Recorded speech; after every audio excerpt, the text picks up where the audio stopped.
Hi, welcome to Guitar Talk. My name is Stan Biankiewicz, and we're going to continue today with a riff. How did we put it before? Riff Based blues, I guess? Riff Based Blues, yeah. That goes all the way from pretty much post World War II, going all the way up, but it did start before World War II, and a lot of the electric blues embraced this riff style blues. So, to my right and your left is Mr. Ken Unack, and then to my left, your right, there's Mr. Mark Armstrong, and we're going to go at it. And we're going to do a lot more playing and a lot less chatting today. So keep your eyes open on those hands, all right? Bring your guitars out, get them in tune. Okay, let's go. Riff Blues. Riff blues. Okay. Well, I don't know where we left off last week, but we had talked about the various riffs, and we got up in the Chicago style. And just before the show, Mark and I were talking about one thing we didn't mention. These little riffs can usually be played in minor keys also. Right, So that's right. So you just have to make a few adjustments on the turnaround. So we're going to do one in minor. Yep. And demonstrate it. We'll do it in G minor. Mm-hmm. And it would be the same riff that we played like last week in major. Mm-hmm. Sounds good. So 1, 2, 3, 4.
Excuse me. Okay, Now, go ahead. Let's go. I wanted to see the changes. Let the people see the changes that we were using. I'm playing basically a G minor 7, which I throw a ninth on top of once in a while, pull it off, or Yeah. Let me interject. And then, That's that proverbial Mickey Baker minor 7, if you ever get the Mickey Baker book. But it's derived from the standard. Here's it was the G minor, right? G minor. Yeah. So here's the G major. Here's G minor. G minor 7. And what we're doing is we're eliminating this finger and we're muting that middle note. So your A string is actually muted.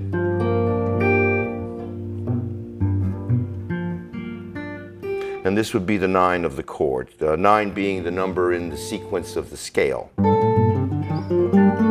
1, 2, 3, 4, 5, 6, 7, 8, 9. Now the next chord we were going for. Well, the next chord is the same thing, only I played it up the neck here. C So minor. would it be the 4 minor? So this is Yeah, the 4 yeah, minor. Now you could play it here, but Right. it to keep that little same kind of rhythm riff there, Right. you move it up and it's like do parallel motion. Right. That's exactly And then what just it is, yeah. back. So all we're doing here is substituting minor chords for the 1 and the 4 for the first, 4, 6? 8 measures. 8 measures. yeah. 8 measures. Right. And then we're going to the 5/7 chord. Well, but we're not going to. We normally would go here Right. and then down to a C7. Right. But we're going to go from G minor 7 to E flat 7, down to the D7, and back to the G minor. So we're substituting the E flat 7 Right. for the D7, Yeah. and in place of the C7, we're playing the D7. Yeah. In other words, we're doing an early blues where they stay on the 5 chord for two measures. That's how what we're substituting into. Right, right. Right. I think that would. Yeah, I'm sure at first it was just hey, if we go a half step above and down, it sounds cool. Yeah. Right, yeah, I'm sure. yeah. I'm sure they weren't analyzing and going, Yeah, we're playing this yeah, Neapolitan French chord from flat 6 that is resolving down, which is exactly what this is in one of those. Well, it's also the although this would be more with the one chord, the flat 5 substitution, wouldn't that be? Well, no, but what it's mostly doing is it's bringing the E flat in there, and the E flat is the subdominant sound. Right? Oh, right, from so the what C you're minor. basically doing is you're doing a 2/5. So what you're doing like Right. this. So it's just a little Right, different, right. but a little different, but the same kind of vibe. There's a A-7 flat 5 Yeah. to a D7. I know this is getting jazzy technical, but now if I take this chord and I just turn it to the E flat 7, you can hear it sounds very similar to that Yeah, chord, yeah. and it wants to resolve down to here. Yeah. So, but like I said, they probably just found it by going, hey, that sounds cool. Well, Yeah, all resolutions sound cool. Oh so yeah, that's you can always do half to- steps. Yep. Yep. So, and that's basically it. After you come down, and I'm trying to, because I play with these 3 fingers and the thumb. Most of what I'm doing is always 4 notes. Right. I don't put in extra strums. So even if I have this chord here, I'm only getting 4 notes, even if I'm covering 5. Exactly. The yeah. same with this, it's 4. It keeps it, with this style of playing anyway, it keeps it very tight. You get a nice tight sound. Yes. Yes. Now try this again, and do more traditional blues, and just substitute a minor chord for the 1 chord, which is another a way to do minor blues. So the 4 chord's still going to be a dominant 7. So in other words, do it straight blues, but But the 1 chord's always minor. okay. Yeah. And everything else will be Everything else standard blues. So do a blues in G. Yeah. So, Okay, Yeah. you wanna try it? Yeah, let's try it. Count it in, guys. 1, 2, 3, 4. 1.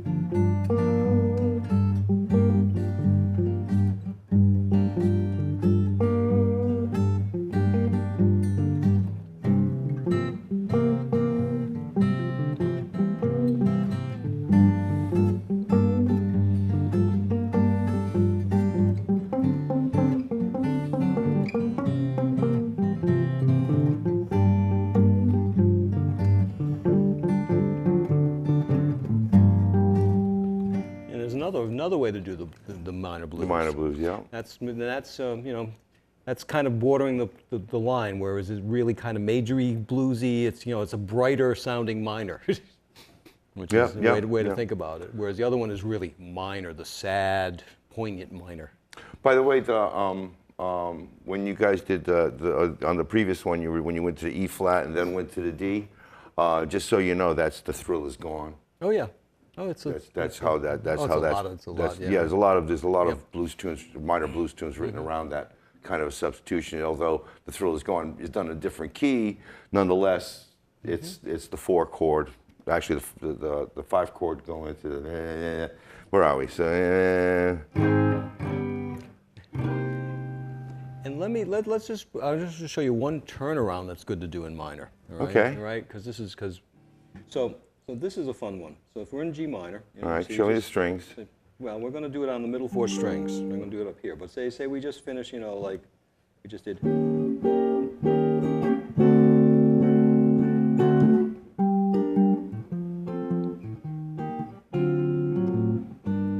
Oh. Yes. So that's on the simple level. It's just G minor, Yeah. F major, E flat major, and then I did a D7 sharp 9. Yeah. You could also do it with dominant chords.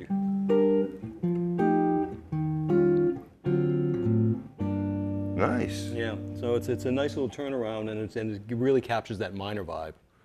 Nice. It's straight cat. So that starts right on 1 of measure 11. right on measure 11. Yeah, 11. So it's half notes. Yeah, so 1, 2, 3, 4, 1, 2, 3, 4, 1, and you're back to the top. Yep. That's really nice. Yep. It's a fun one. which is Stairway to Heaven. It's also Stray Cat Strut. Stray Cat Strut, Dire Straits, Sultans of Swing. Oh, yeah. So it's that proverbial minor going into, I'm going to do it in A minor. Which is also, if you all along the Watchtower. Yes, yes, and then. I mean, we can take this to many different places. places. Oh yeah, and then it's, what's that? No.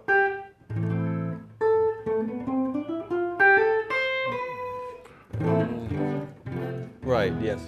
Plenty of 50s tunes written that way too. Which only goes to prove that everybody listened to everybody. When it comes to music, there's it's constant thievery. Well, that's for sure, yeah. You know, they're always stealing from somebody else, and they're blending it all to become the new music, which in the old generations, like in my case, so I'm getting older, there's the new guys out on the block trying to do something just a little bit different twist. Like, although I didn't appreciate John Mayer's version of Crossroads, I thought it was a little goofy sounding, but at any rate, those of you who like John, I apologize to those there in the audience that like John Mayer. All right, so let's continue. We got that got that cute little turnaround in the minor. So that's it's just a nice little one to realize. And if you did it down here, you'd have to do some kind of octave adjustment because you run out of neck, or you can even. That's why I hate transposing for singers into a different key. You run out of neck. Either run out this way or you run out that way. One or the other. Just oops. Right. Now, one thing I just wanted to point out what I did on those two minor blues. The first one, you have to rewind this to find this out, is I followed the chords, as we were talking about last week with the riffs. Right. So when it went to the C minor, I followed up here. The one we just did where we had the C7 chord, I actually kept playing basically the same riff and then let the chords switch under it. And it's a different feel. It's just a different flavor. Let's hear that one again. Yeah, let's do that one again. Okay. So that was the one we played all major chords. Except for the minor. Yeah. Exactly. Yeah.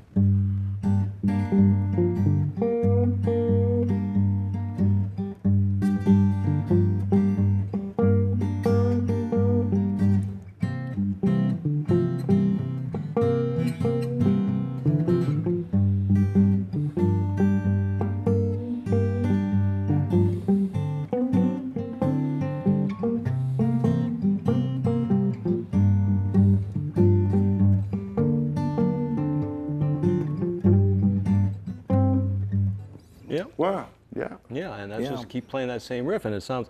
And actually, what's interesting is when you do that, that actually is the most homogenized version of the blues, because there you're using the same mode for the C7 chord and the G minor chord. You would use all the same notes because it would be Dorian and also this would be Mixolydian for the C. So it's all the same notes. So that one has kind of the smoothest vibe to it. Right. It does have a very smooth. Yeah, and that's because it's to me it's least chromaticism you're going from one chord to the next. You don't get that sound of like it changed keys. Right. Yeah. Exactly. Yeah. Just the C just kind of gives you like this. It's almost like a major version of the same sound. It's like, oh yeah, this is kind of brightened, but it didn't take you too far afield. Yeah. No. It's. Now let's continue on to minor blues. Where are we going from here? We got different riffs. Back to the major, that standardization riff where you got the one riff going and all the chords changing over the same riff. Right. Well, you can do chordal riffs. We haven't really looked at many chordal kind of riffs. Like if we're doing a blues, like.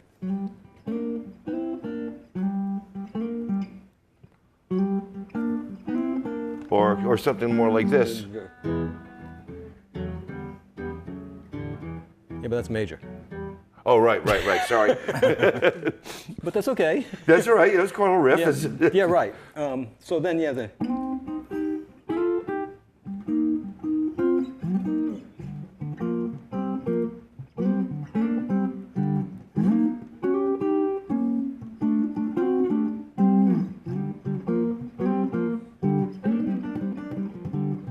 Now you're still in G minor. Yeah, and basically, what this is actually a really interesting game to play is you take the pentatonic scales.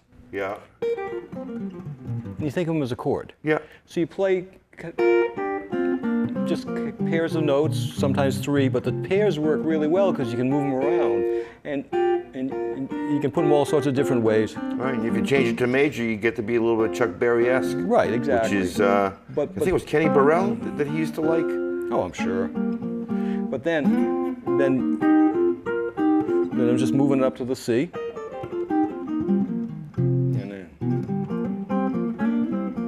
And then when I went to the E flat and the D, I did my Chuck Berry thing. Yeah.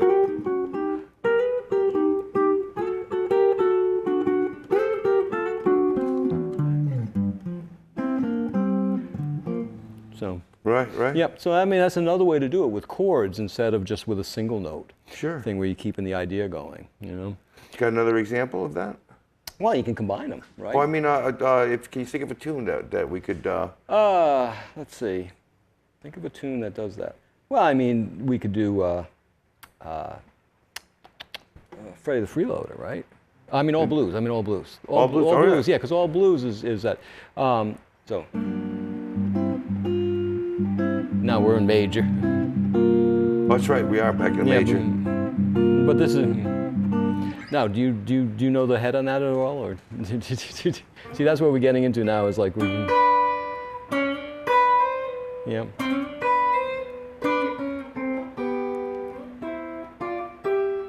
Is that it? It starts with. Well, how about if I do? You can do that. Okay.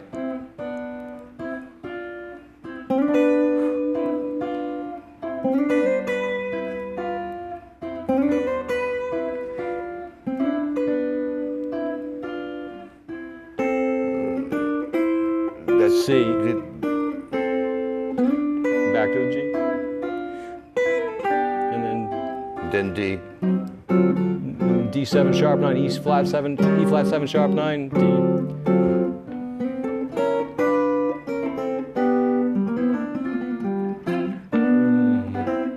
So this is a little riff that keeps going. Now you can do it. You're right.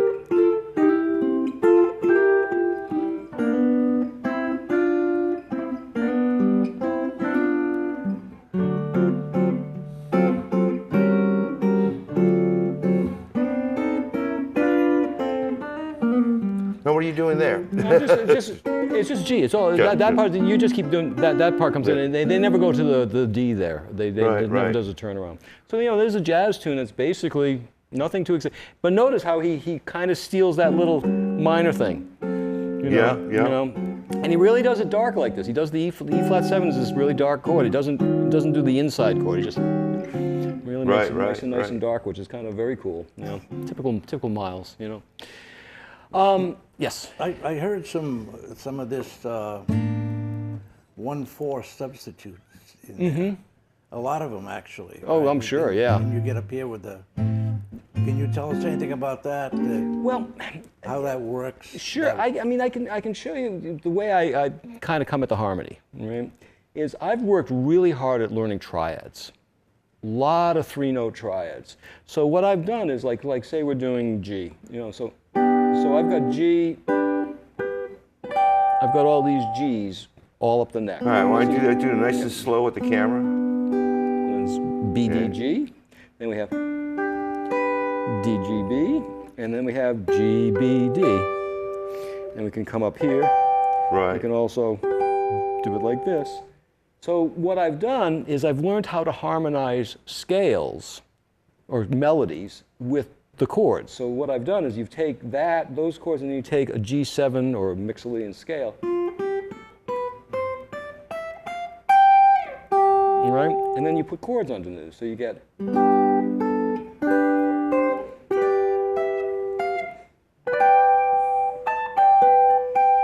And then what you get is you get it harmonized. But now if I switch the chords, I can harmonize it differently. So the 1/4.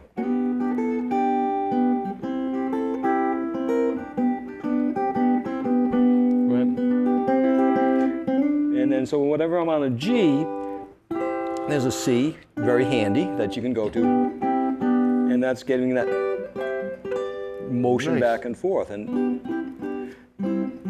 they're everywhere. Yeah, it's like underlying basis for hundreds of songs. Exactly, exactly. So working, even just learning one triad and just learning how to follow, but learning how to find these little ones. You know, instead of doing always 6-string, 5-string, you know, what's called very often the cowboy chords, which are fine. I mean, it's a whole way to organize the neck, but the small ones lead you to more mobility. And the one thing that I'm always trying to do is turn chords into melody. That there's a melodic content to chords, and you never should be unaware of it because you're always interacting. Well, let's take the original song that we played, the minor blues, and you want me to solo the chords? Solo with the chords Sure. over it. Okay, I will. And let's demo. Let's get more of a close up on Mark's guitar since we already know what the chords are. Okay. 2, 3, 4.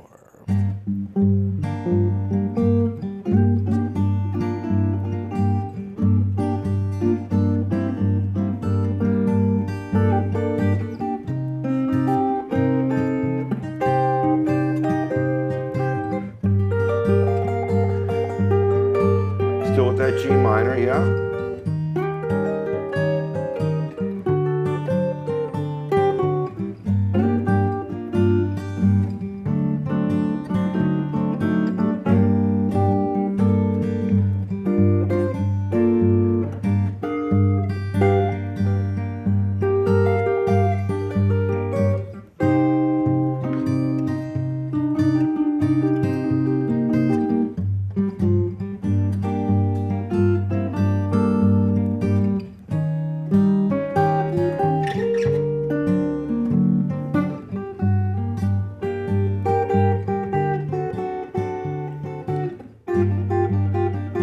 So choosing notes within the chord structure and adding them in with the rest of the triad. Yeah, exactly. And as you can see, I'm not just limiting myself to the top string, that I can manipulate. Right. Right, you can manipulate a lot of notes off of one chord, and you can even go. You can go down instead of up. So, I mean, there's all these Sure. different ways of thinking about this, you know, and it's like. And I'll tell you, the way I started learning this is learning how to play on a single string. You learn to play Mick Goodrick. Mick Goodrick, he's my guru. And Now, what's the name of his book? Advancing Guitarist, The Advancing Guitarist. The Advancing Guitarist by Yes. Mick Goodrick. One of the best books on music out there, on guitar. Though it is very cryptic when you first get it. You go, what am I doing? I think it would for someone who versus converting from keyboard to guitar. I think that book would be a very Oh yeah. makes sense of the instrument Yes. more and be able to grasp the instrument better. So anyway, onward with minor blues. Okay. We don't know how much time we have. We don't know how much time we have, so we'll keep on going here until they say quit. Let's do a different minor blues. You want to do Well, like do you know Stormy Monday? what the entire Yeah, like the entire, the Allman Brothers version? Yeah, well, with- that's the basic Yeah. way you do it. yeah, I do. So that's a like a really standard minor blues. But it's not a blues in the sense that we think of a blues as a 12-bar form. But it's not minor. Call it Stormy Monday. Tuesday's just as bad.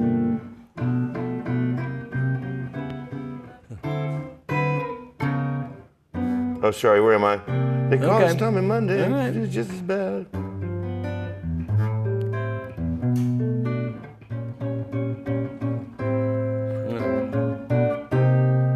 That's about the only minor part of Yeah. it. Okay. All right. So let's forget that one then.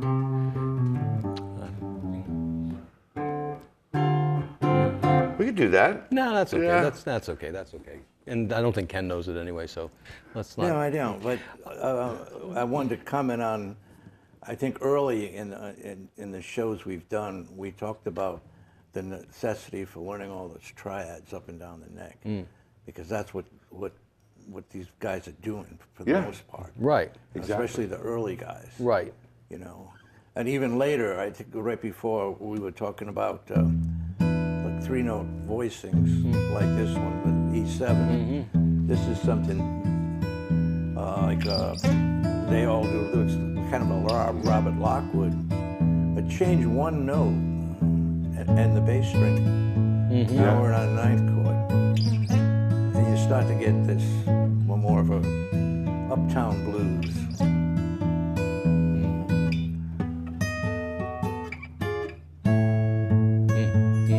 And so forth. Right, right. Yep. You know, but it's all based on these little chords. Right, right, right. You know, and even the turnaround if you put it in. Yep. I mean, that's nice. Oh yeah. And there's nothing to it. Well, that's the thing. What happens is you know, someone figures out a cool thing to do with these little structures, and then you go, oh, that's neat. You know. Yeah. You know.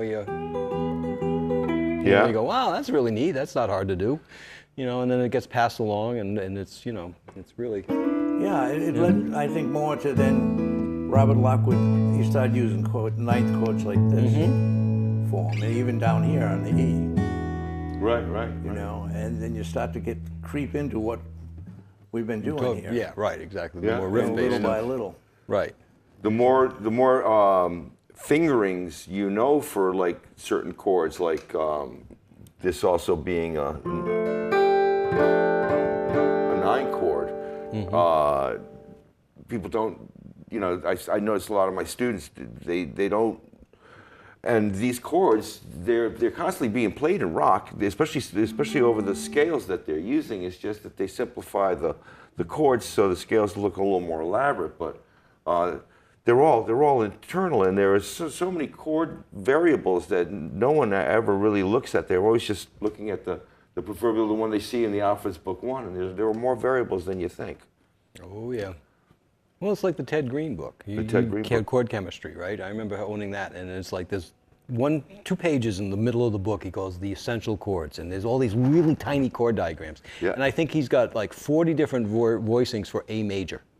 Oh yeah, yeah. You know, and it's like, okay, that's what he starts with. Then these are essential. Okay. I told you I took with Ted. Yes, yeah, and that's why I brought him up. I Yeah. told you that he hated that book. Well, he didn't know what to do with it. No one knew what to do with it. Yeah, he didn't Any of know. his books, they were great for him. He learned a lot by writing those, I'm sure. But after he got done with it, because I read an interview with him not long before he died, and they said, "How do you use your books?" And he goes, "I don't know." He just kept writing. Anyway, let's close it up because we only got a few more seconds left. Okay, all right. Oh, well, let's do our minor blues. Okay, let's do Yeah. minor blues. Which one do you want to do? Yeah, anyone. I'll just the surprise one, me. with the ninth Surprise chords. me. Yes. Okay. 2, 3, 4.